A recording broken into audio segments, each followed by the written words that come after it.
है सामने ओमकारेश्वर का मंदिर।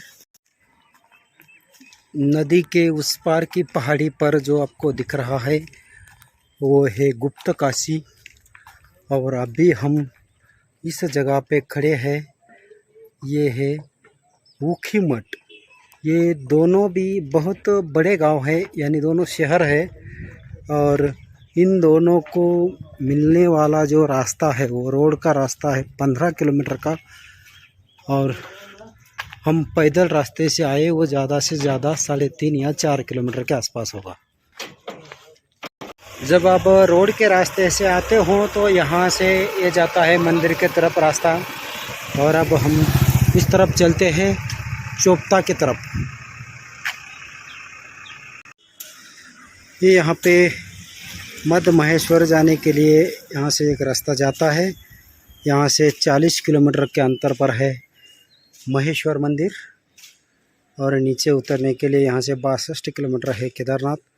गुप्त काशी 12 किलोमीटर और ऊखीमठ यहाँ से आधा किलोमीटर इस रास्ते से। हम तो चलते हैं अब चोपता की तरफ।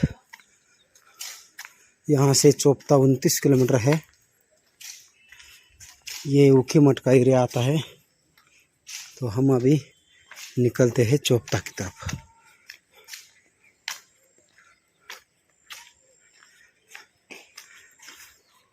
अभी हम ऊखीमठ से निकलकर चोपता रोड पर 5 किलोमीटर आ चुके हैं। तो ये था गणेश चट्टी। यहाँ पे कुछ होटल बने वाले हैं, जहाँ के सभी होटल वाले हमें थोड़ा आराम करने के लिए आवाज़ दे रहे थे, लेकिन हम इससे 1 किलोमीटर पीछे ही रुके थे एक छोटे से होटल पर आराम करने के लिए। तो हम अभी चलते हैं थोड़ा थोड़ा आगे। और धुंधला धुंधला सा कोहरा होने की वजह से सामने का कुछ नज़ारा आपको ज़्यादा दिखाई नहीं पड़ेगा, लेकिन जब से हमने ऊखीमठ छोड़ा है तब से ये रास्ता अंदर मुड़ गया है। और वो जो मंदाकिनी का जो घाटी का एरिया है वो छोड़ के अब हम इस रास्ते पर अंदर जा रहे हैं चोपता की तरफ। अभी चोपता तक तो पूरी चढ़ाई ही चढ़ाई रहेगी। चोपता के बाद चमोली तक पूरी उतराई रहेगी।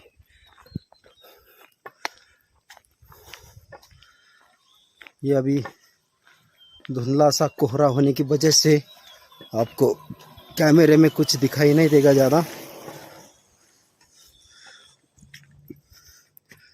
अभी हम नदी की लेवल से बहुत ऊपर आ चुके हैं। और इस रोड पर भी अभी 1 किलोमीटर आधे किलोमीटर के अंतर पे कुछ कुछ होटल बने हैं। पहले इस रोड से डरते थे लोग आने के लिए, लेकिन अब पूरी सुविधा उपलब्ध हो रही है। और ये बद्रीनाथ की तरफ जाने का शॉर्टकट रास्ता है। ऊखीमठ से चोपता, चोपता से गोपेश्वर, गोपेश्वर से चमोली होते हुए जोशीमठ जाएगा ये रास्ता।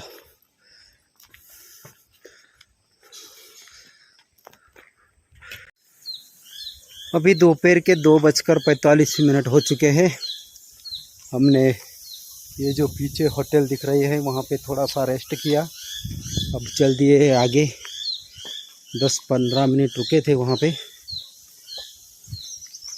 वहाँ पे 2 बुजुर्ग लोग थे, उनसे थोड़ी बातें हो गई। अब चलते हैं आगे के सफ़र पे।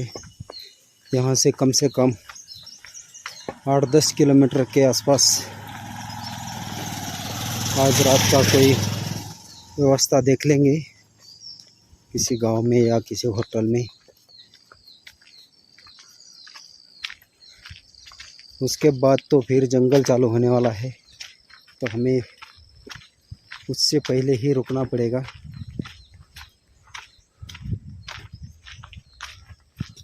और ये चोपता का जो रोड है वो सिंगल रोड है।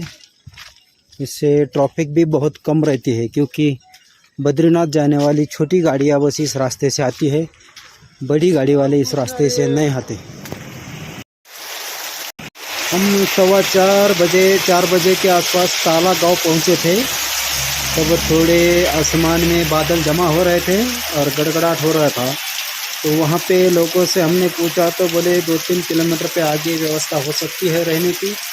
तो हम जब आगे निकले और वहाँ से आधा किलोमीटर आगे आने पर ज़ोरदार बारिश चालू हो गई है। अब आधा घंटा हो गया है, बारिश चालू ही थी। हम पूरे भीग चुके हैं। तो यहाँ तक आए हैं तो यहाँ पे एक होटल मिला है। तो हम यहाँ पे अभी बारिश की वजह से रुके हैं, देखते हैं यहाँ पे कमरा मिलता है। जय भोलेनाथ दोस्तों, आपने देखा कि आज इतनी बहुत तेज़ बारिश हो रही है कि हमें इसी होटल पे रुकना पड़ा था। और हम आज का जो मुक्काम है वो यहीं पर करेंगे और फिर यहाँ से 12 किलोमीटर बचा है अभी चोपता। तो कल यहाँ से निकलेंगे चोपता के लिए। आज हमारा जो स्टे था वो चोपता था, लेकिन हम बारिश की वजह से बीच में ही रुके हैं। तो कल के एपिसोड में आप देखेंगे चोपता का सफ़र। तो मिलेंगे कल के एपिसोड में। जय भोलेनाथ।